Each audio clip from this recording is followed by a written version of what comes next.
And welcome to the Georgia Southern post-game wrap-up show. I'm Josh Aubrey, being joined by sports editor and Georgia Southern beat writer for the Statesboro Herald, Mike Anthony. And Mike, finally came to play. Nice to see the Eagles back to their winning ways. And not only did they defeat a very good, maybe the best team to come into here as far as being the only non-Sunbelt team in the FBS to ever come here, a team that played Michigan State down to the wire a week ago, but they throttled these guys. And one thing when you talk about Georgia Southern football, the one word that always comes to mind is confidence. This was a confident team that went up to West Virginia and got absolutely waxed. A little bit of that confidence shaken, maybe not so much by the team, but definitely by the fans. Not a lot of people knowing exactly what they were in for tonight. But thankfully, the old Georgia Southern, the one that they saw run up and down the field last year, decided to show up again, and they basically reversed roles. Georgia Southern looked a bit lost last week. This time around, it was Western Michigan. Looked like they were running uphill all night. Now, how much of that do you think was the Eagle defense really coming to play here this evening? Well, the defense definitely set the tone. They hold to a field goal on the first drive of the game. After the Eagle offense can't put any points on the board, they hold Western Michigan to a punt. They're able to get that ball back, get the offense a little bit of confidence, and you kind of saw one building off of the other. Once that offense was able to break some big runs, put points on the board, the defense was there to give the ball right back to them. Last week, Matt Breida held in check, not so much tonight. He scores 4 touchdowns on the evening. 4 touchdowns, including his 8th of his career, over 50 yards. The guy can fly. Once he broke loose, there's no catching him. Doing it a couple of times tonight. And Glover on defense, we got a little pressure on the quarterback, which was nice to see, and he comes up with a couple interceptions. Only 1 interception in his career heading into this game. He's now quadrupled that amount. 3 interceptions tonight, 1 on a nice over-the-top play as a helping safety on an overthrown ball, another one reading the quarterback's eyes, stepping in front of a crossing route, and a third one, you got to give the assist to the official back there. All right, well, let's get out and take a look at some of the highlights.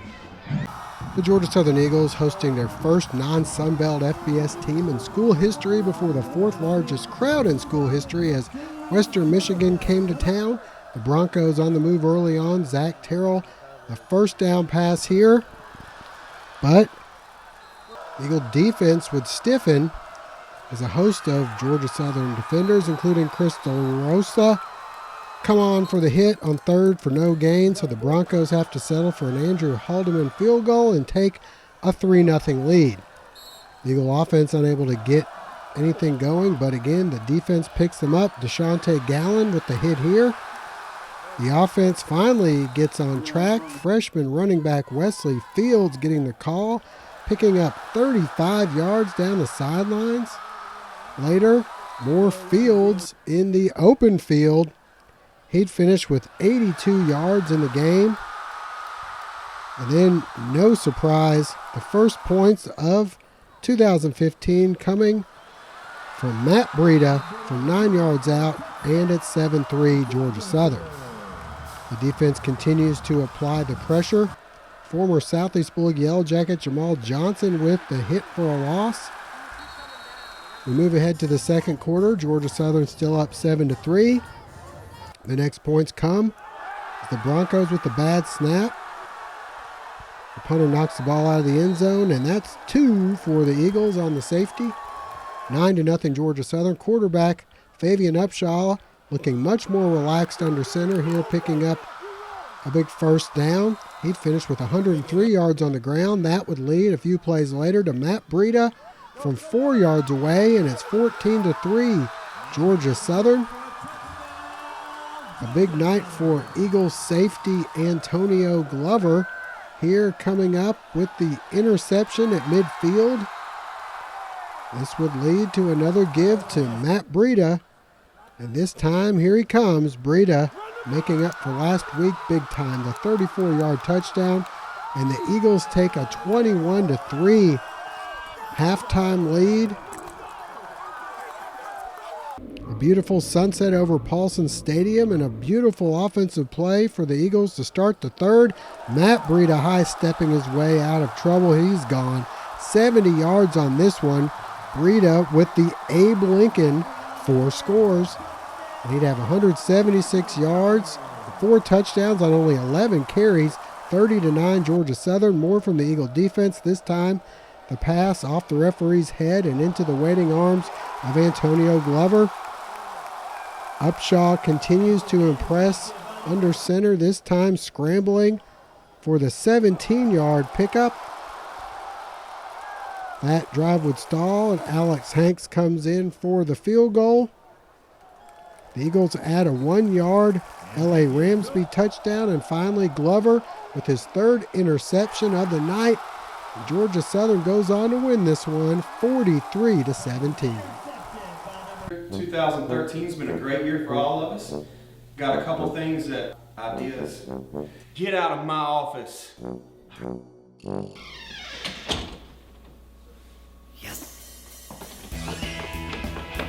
Get into TC Outdoors and get out. Hunting season's here and TC Outdoors has everything you need. TC Outdoors, Northside Drive East in Statesboro, or tc-outdoors.com, your hunting and fishing headquarters. And after the game, we had a chance to talk with head coach Willie Fritz and some of the players about the victory over Western Michigan. We didn't score at all last week, so we felt kind of embarrassed.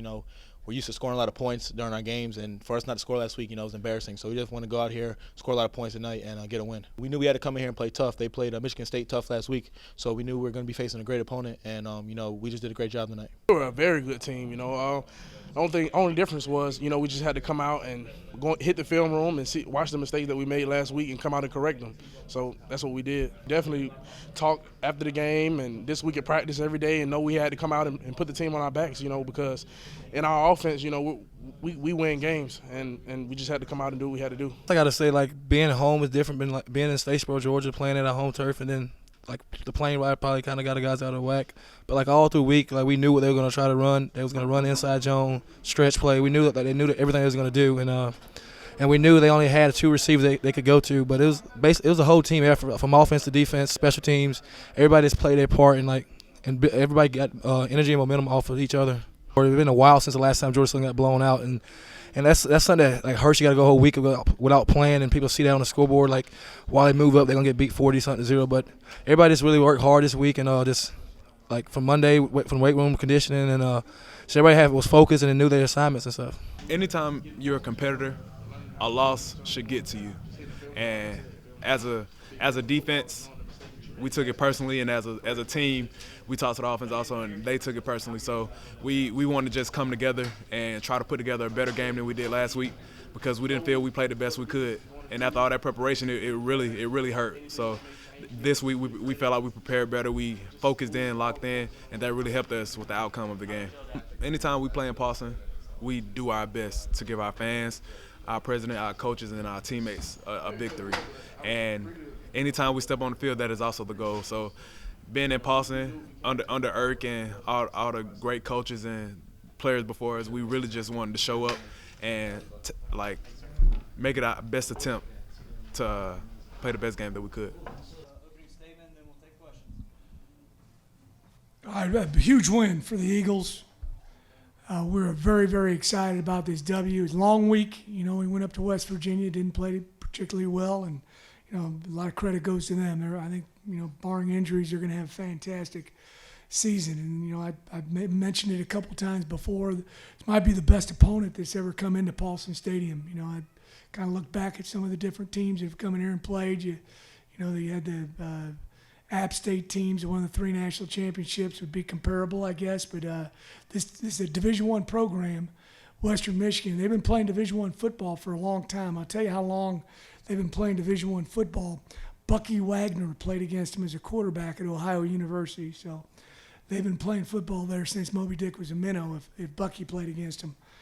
So this is a huge win. They played in the bowl game last year. This is big for our conference, Sun Belt versus the MAC, and I'm just proud of the guys and them being able to respond this week and just play, bring their A game too. I thought we did a lot of great things on offense, rushed for over 400 yards, which is hard to do. Played really well defensively, and then made a bunch of big plays in the kicking game. So great job by the Eagles. Yeah, I think we got a running game going early, and we got some stops early and gave our guys a lot of confidence. And I just every week I just want to get a little bit better, and I don't get into all the psychology stuff. If you went in the locker room before the game, and I don't have much for pregame talk. I've had some good ones before, and we've got blasted after I got done with it. So I just, lay it out there to the guys during the week, prepare. I think that's my job as a head coach, is to prepare our guys, and then it's their job as a college football player to go out and play lights out. So, Mike, a 43-17 victory. Great to see the Eagle offense get back on track. Nice to see the defense kind of pick up where they left off, at least maybe in the first half, and not as many big plays as they had in the first game. Everybody made a lot of progress. They say you make your most between the first and the second game of the season. Well, and as much as you'd like to build off of that, you have to do almost the same thing in film study this week as you did last week. Watch it, learn from it, grow from it, but then forget it. As much as they wanted to forget all about the 44-0 loss, obviously they were able to do that. Now they can't rely too much on a 43-17 win over a good team. All right, well, next week, back home at Paulson Stadium, taking on a familiar foe next week. Yeah, the Citadel comes in, and they used to give the Eagles fits in the FCS days, even when they weren't that great of a team. Hopefully times have changed. I'm sure the Citadel won't be intimidated. Their fans and players know what it's like to come into Paulson, but hopefully the Eagles can give them a taste of what Paulson's like at the FBS level. All right, we hope to see you next week. For Mike Anthony, I'm Josh Aubrey. See you for Georgia Southern and the Citadel right here at Paulson Stadium.